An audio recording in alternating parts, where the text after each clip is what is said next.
Assam રાઇફલ્સની motorcycle rally શૌર્ય યાત્રાનું કચ્છના રણ ખાતે સમાપન થયું હતું. આસામ રાઇફલ્સના શૌર્ય અડગતા અને વારસાની સ્મૃતિમાં યોજવામાં આવેલી ઐતિહાસિક મોટરસાઇકલ રેલી શૌર્ય યાત્રાનું કચ્છના રણ ખાતે સફળતાપૂર્વક સમાપન થયું હતું.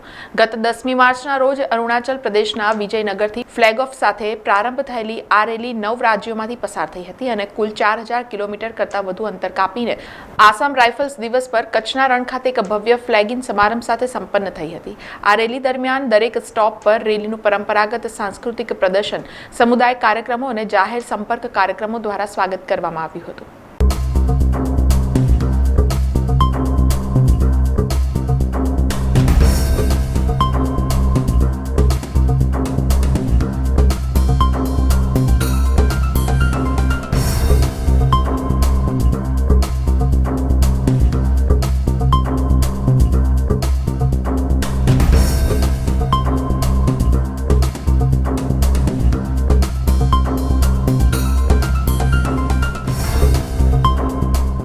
સમાચારોના સતત અપડેટ માટે TNN ન્યૂઝને YouTube પર સબસ્ક્રાઇબ કરી બેલ આઇકોન પ્રેસ કરો અને અમારી સાથે જોડાયેલા રહો Facebook, Instagram અને Twitter ઉપર.